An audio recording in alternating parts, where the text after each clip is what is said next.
안녕하세요. 몇 가지 주제를 통해서 한번 이야기를 한번 해보려고 합니다. 뭐 급하게 쓴 내용이지만 그래도 한번 제 개인적인 생각을 한번 이야기를 해보도록 하겠습니다. 우리나라 경제가 위기일까? 라는 생각을 해보게 되었는데요.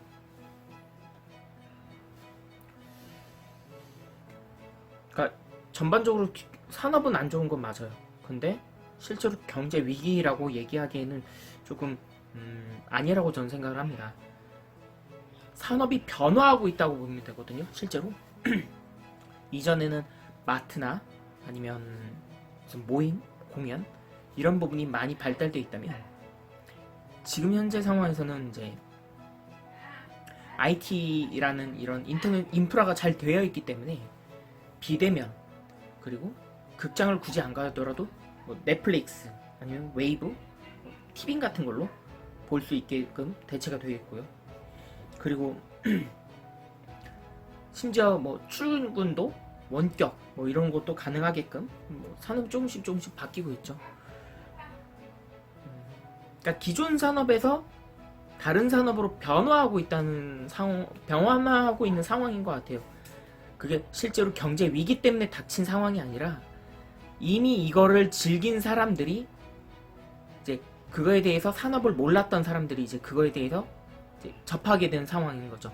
뭐 실제로 그러니까 넷플릭스라는 걸 몰랐을 때는 사람들이 이제 굳이 국장을 왜 가? 넷플릭스라는 게 있는데 그게 뭐야? 이런 식으로 이제 물어보는 형태로 바뀐 거죠.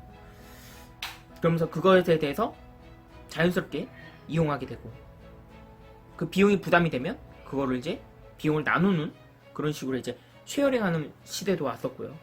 시대도 오고 있고요. 그래서 주변의 언론이나 아니면 어른들이 이런 얘기 하잖아요. 제2의 IMF가 올까? 근데 정말로 이런 일이 생긴다면 젊은 친구들은 벌써 이제 해외로 가거나 이미 나라가 싫어서 근데 아시다시피 우리나라보다 더 못 사는 나라가 더 많죠. 실제로 미국에 가면 취업이 잘 되고 성공한 보장이 있을까요? 그것도 어렵겠죠. 근데 반대로 우리나라 지금 그 젊은 친구들이 대응하는 이 방식은 이런 형태인 것 같아요. 이미 IMF를 겪어봤기 때문에 이 부분에 대해서 그래 우리나라가 망하면 이 회사도 망할 거야 라는 식의 주식을 계속 사는 거죠. 뭐 현대자동차라든지 삼성전자 아니면 이런 주식을 계속 공격적으로 사는 거죠. 이 주식이 떨어지고 있다. 그럼 이때다 싶어가지고 이 주식들을 계속 사는 형태로 가고 있다는 거죠. 그러니까 반대로 작전주 이런 주식들은 사는 사람들도 있겠지만 오히려 잘못 사서 손해를 보지 않으려는 그런 세대들이 더 늘어나고 있다는 거죠. 그러니까 은행에다 넣을 바에는 주식 투자를 적극적으로 공격적으로 하시는 젊은 세대가 더 많다고 전 느껴지고 있습니다. 위기는 있겠지만 슬기롭게 이겨낼 수 있다라고 전 생각을 하고 있고요. 왜 이렇게 생각을 하냐면 이미 그 젊은 세대는 윗세대가 겪었던 걸 한번 봤잖아요. 그러니까 우리가 학생일 때 위에 IMF를 겪었던 어르신들이 이 부분에 대해서 경제 위기를 겪어보았지만 실제로 다시 회복도 하고 경기가 좋아지고 있었죠. 하지만 언론에서는 항상 경기가 안 좋다라는 식으로 이제 얘기를 하고 있겠죠. 아시겠지만 경제가 진짜로 안 좋다면 밖에 치킨도 안 시켜 먹고 그냥 혼자 살거나 그런 사람들이 그러니까 혼자 사는 건 당연하지만 외식 그런 어떻게 보면 자기를 위한 투자 이런 부분들을 아예 안 하겠죠. 근데 계속 공격적으로 주식도 사고 또 다른 취미를 만들기도 했었고요. 뭐 불과 1, 2년 전만 해도 뭐 공연 보러 가는 사람들도 있었고요. 그때는 언론에서도 계속 경제가 안 좋다는 식으로 얘기하지만 볼 사람은 다 보거든요. 저는 그래서 경제 위기보다는 안 좋은 상황 IMF까지 가진 않겠지만 안 좋은 상황은 올 수는 있겠지만 그 부분은 이겨낼 수 있을 거다라고 저는 생각을 합니다. 두 번째, 미국 대선을 한번 예상을 해보았습니다. 과연 트럼프는 그러니까 재선에 성공할까요? 아시다시피 미국 대선은 4년 연임제라는 제도가 있죠. 그래서 우리나라처럼 단임제가 아니라 괜찮으면 이 사람을 다시 출마해서 다시 이제 연임하는 제도인데, 역대 제가 알기로는 미국 그 대통령 정부에서 한 번 성공하면 다시 연임을 하는 사례가 많은 걸로 알고 있었거든요. 정확한지는 않을 수 있겠지만 클린턴, 뭐 조지 부시, 오바마, 이 정부들은 전부 다 8년간 정부를 이끌어온 걸로 알고 있거든요. 한번 네이버에 검색을 한번 해볼게요. 역대 미국 대통령.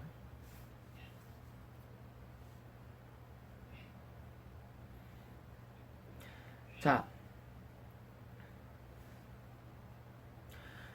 네, 맞아요. 제가 기억하는 게 맞습니다. 빌 클린턴, 민주당이었고요. 그리고 조지 부시 2세, 공화당. 그리고 버락 오바마, 민주당. 그리고 다시 트럼프. 이렇게 이제 번갈아가면서 했는데, 과연 여기서 키포인트는 연임을 할 수 있는가라는 건데요.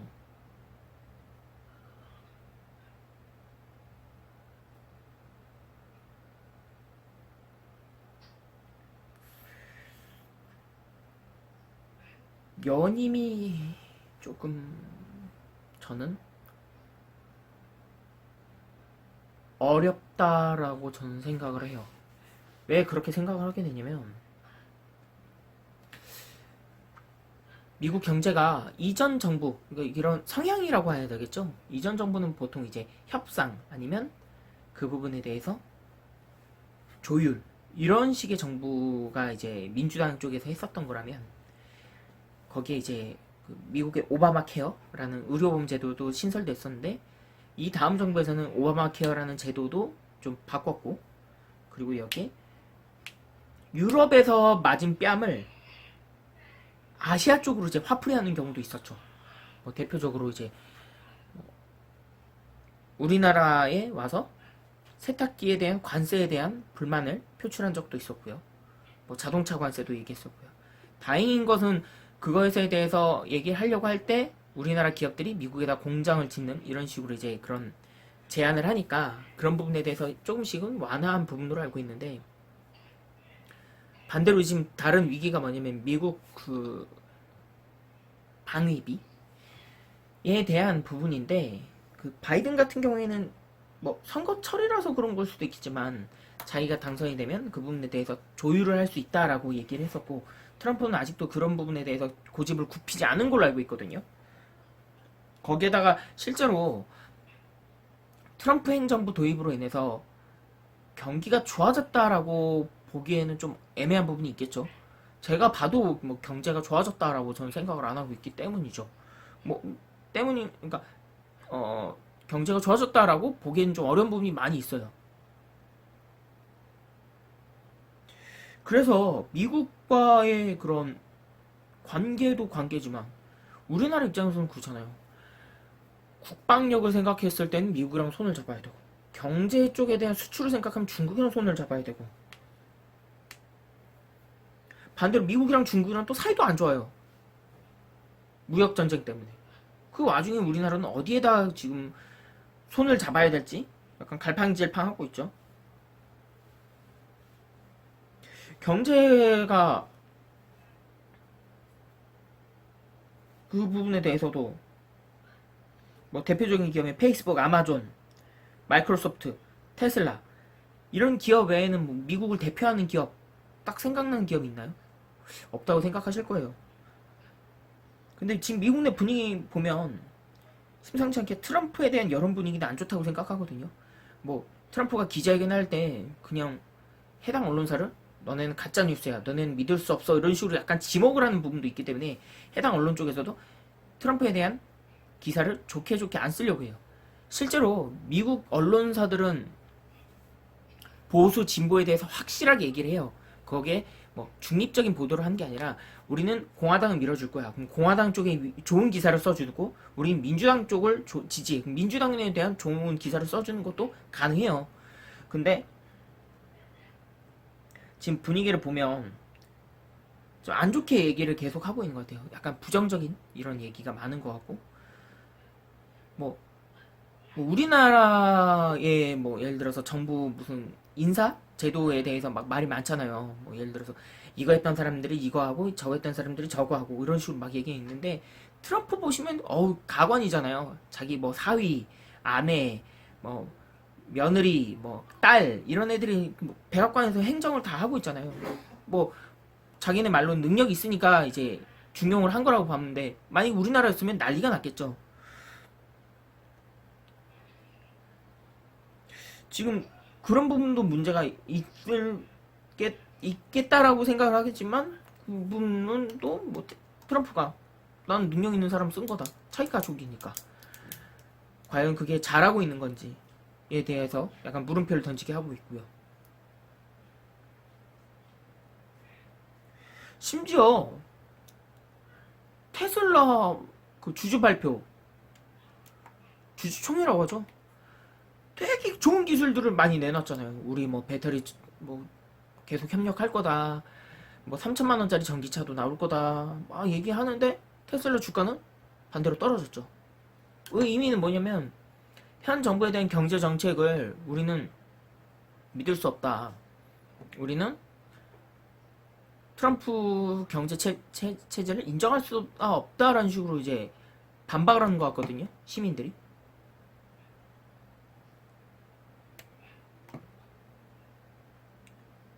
어떻게 보면 이 의미는 트럼프 행정부에 대한 믿음이 견고하지 못한다라는 그런 부분도 얘기하는 것 같고 과연 그럼 트럼프는 재선을 정말 생각이 있다면 대북 정책 아니면 미국 내에 대한 또 다른 정책을 발표를 할지 아니면 다른 대안을 내놓을지도 궁금하거든요. 저는 개인적으로 바이든이 됐으면 좋겠어요. 어떻게 보면 우리나라 정부도 지금 민주당 정부고 진보 정부고 미국도 그런 민주당 정부가 출범을 한다면 생각에 대해서 약간 좀 국정 능력, 미국과의 파트너십도 슬기롭게 헤쳐나갈 수 있을 거라고 보고 중국과의 관계도 조금은 개선이 되지 않을까라는 생각이 들기도 하거든요. 미중 무역 전쟁이 뭐 오바마 때는 아예 없었냐라는 건 아니었지만 그래도 조금 그런 부분에 대한 부분이 이렇게 심각한 정도는 아니었거든요. 단지 이제 북한과의 만남 이런 부분이 조금 아쉬운 부분으로 남았지만 반대로 트럼프는 북한과의 만남은 두 번에 걸쳐서 했었지만 실제로 이뤄내는 그런 지표는 없었거든요. 과연 북한은 어떠한 생각을 가지고 있을지 그리고 북한의 태도는 최근 들어서 좀 마음에 안 들기도 하는데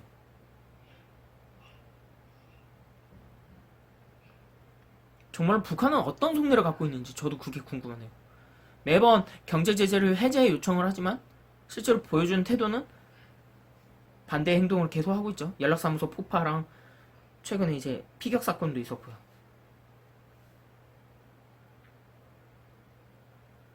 과연 분수령이 내려질 부분 저는 제가 봤을 땐 11월달 대선이라고 봐요. 그때 따라서 주식이라든지 이런 관련 경제 지표에 대한 성적이 상승일지 하락일지 만약에 트럼프가 연임에 성공한다면 상승이 아닌 하락으로 시작하게 할 거고요. 조금 우리나라 입장에서는 계속 지켜봐야 될 문제라고 저는 생각합니다. 잘 슬기롭게 해결해 나갔으면 좋겠어요. 이상 오늘의 개인적인 이야기였습니다. 긴 영상 봐주셔서 고맙고요. 좋아요, 구독이 더 급합니다. 잘 도와주십시오. 좀 두서없고 좀 부족한 이야기였지만 끝까지 봐주셔서 정말 고맙고요. 앞으로 좀 더 다듬어서 영상을 다시 한번 더 올려서 이 주일에 영상을 만들어 보도록 하겠습니다.